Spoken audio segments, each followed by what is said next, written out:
Yan mga katuba adventure, naghahanap sana ako ng pagkain kasi wala po akong almusal kanina.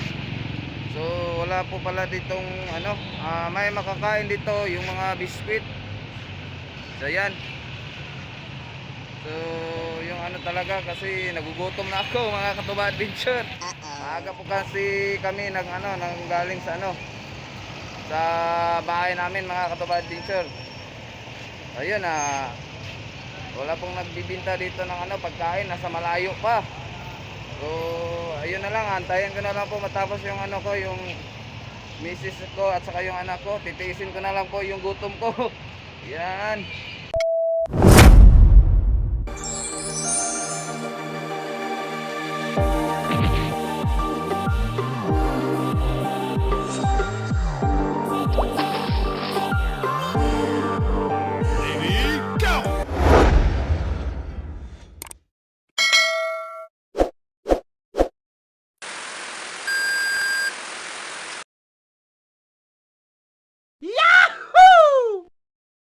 Yan, what's up mga katuba adventure? Magandang umaga po sa inyong lahat. So ngayon po mga katuba adventure, naghahanap kami ng ng ibang pwede namin mapuntahan na para magpa-x-ray. Kasi yung palagi namin pinupuntahan na saan kami magpa-x-ray, po mga katuba adventure, sirado po sirado. Oh no! Ngayon, doon kami sa kabilang laboratory na pwede kami mag-x-ray. So, ayun, another bayad na naman. Kasi every 2 weeks kami magpa-x-ray mga katuba adventure. Yan, naglalakad lang kami, yan.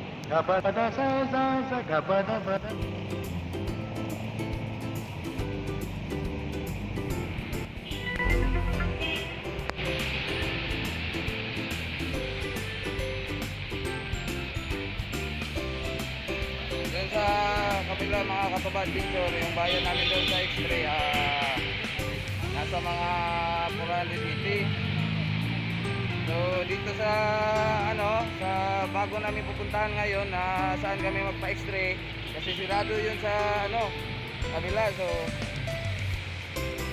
dito daw baka mura lang. So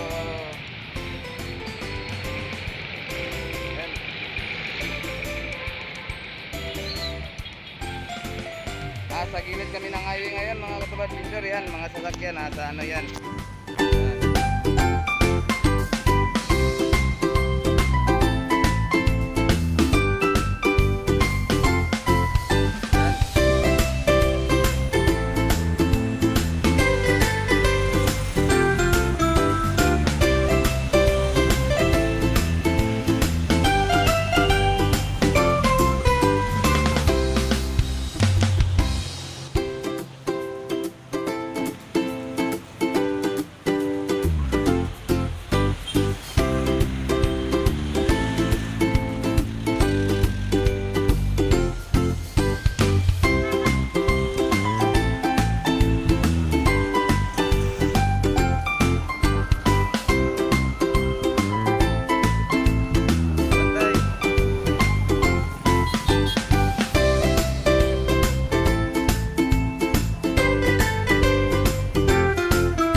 Malayo pa yung lalakarin namin.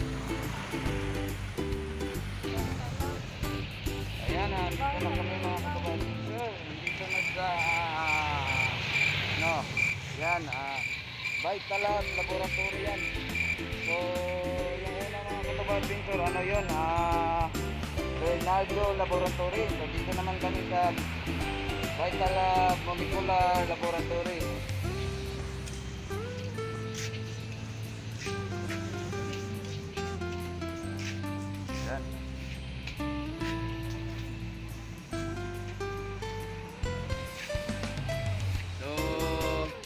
Maghihintay muna kami dito sa labas kasi maraming nakapila po para magpa-x-ray.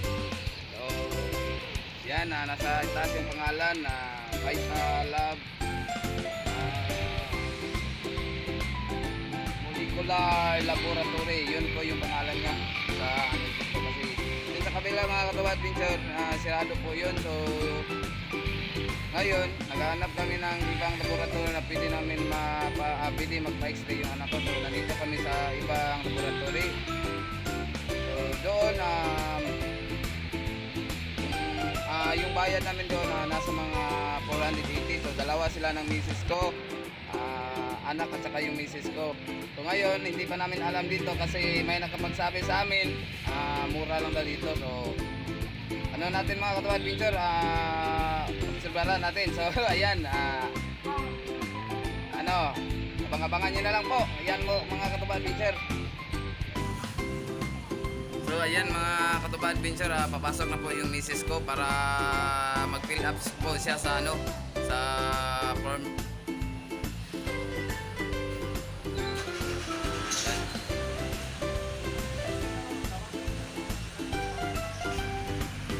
So ayan mga katuwad adventure, nag-fill up na po yung misis ko. Ayan.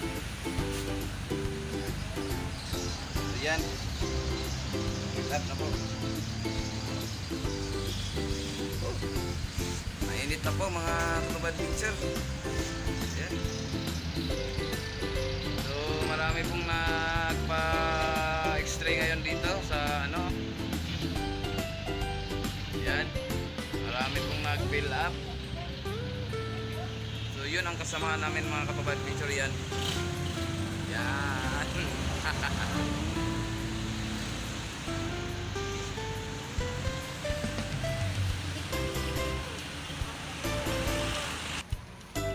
Ayan mga katuwad adventure, magbabayad na po yung misis ko sa pinaglapan po niya na paper board. Ayan. Ayan. Okay.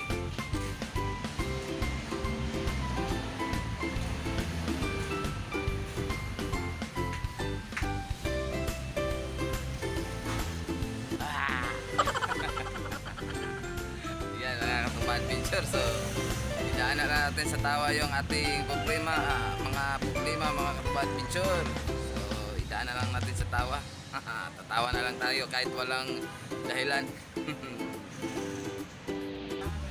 So ayan mga katuwad adventure, papasok na po yung anak ko doon sa loob. Ayan.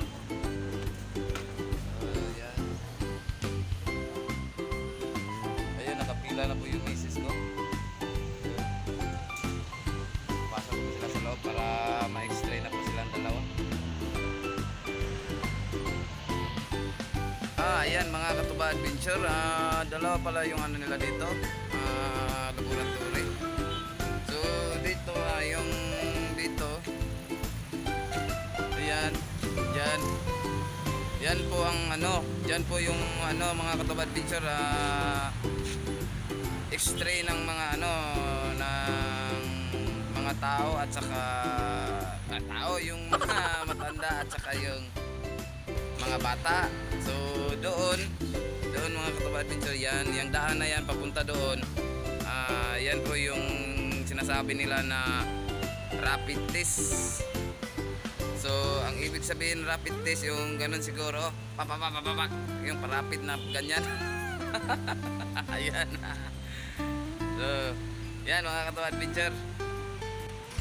So ayan mga katuwad adventure, dito lang muna kami sa labas maghihintay. So ayun ang kasamaan ko. Ayan. So yung misis niya nandun rin sa loob kasama ng aking misis. Ayan, so dito lang muna kami sa labas maghihintay kasi bawal kami pumasok doon sa loob. So dito lang tayo.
nandito kasi ako ngayon sa highway. So sa harapan ng ng laboratory kung saan yun nagpa-x-ray yung misis at saka anak ko. So yan, yun. Yan. Nasa highway po tayo mga katapat picture, no? So nandun na po sila sa loob. So kami, dito lang muna kami sa labas. Yan. Nandun po yung kasamahan ko. Ayan. Kasamahan ko po yan. Kasama yung misis po niya. Kasamahan ko ng ano ko rin, misis ko. Ayan.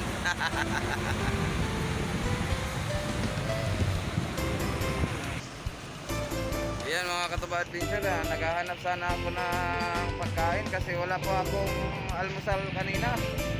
So wala po pala ditong may makakain dito yung mga biscuit. So yan.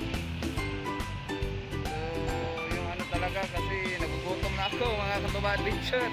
Maaga po kasi kami nang galing sa sa bahay namin mga katapat adventure. So yun wala pong nagbibinta dito ng pagkain, nasa malayo pa.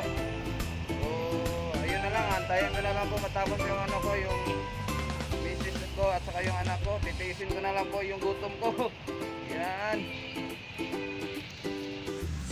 Kasi mga katupa adventure, hindi po kami nakadala ng baon kasi akala namin ngayon maaga lang kami makauwi. So yun pala, pagpunta namin kanina sa ospital, kailangan pala ma-x-ray ulit yung anak ko kasi expired na po. Every 2 weeks kasi siya mag-x-ray. So ngayon, hindi namin akalain na matagalan pala kami ngayon. So ayun, hindi na rin ako kumain kaninang umaga. Kaninang umaga talaga hindi ako nag-almusal. So yun, piyansa lang kasi kami mga katupa adventure. So ayun, titiisin ko na lang po yung gutom. Hihintayin ko na lang po matapos yung misis ko at saka yung anak ko. Sabay na lang kami kakain na yan. So yun lang muna mga katuba adventure. Hanggang dito na lang at bye-bye po. Sana huwag nyo kalimutan mag-share, like at subscribe sa aming YouTube channel at i-click nyo ang button bell para sa susunod na vlog ko updated kayo. Yan lang po ang inihiling namin mga katuba adventure at maraming salamat po sa inyong lahat. Bye bye po sa inyong pagpanood.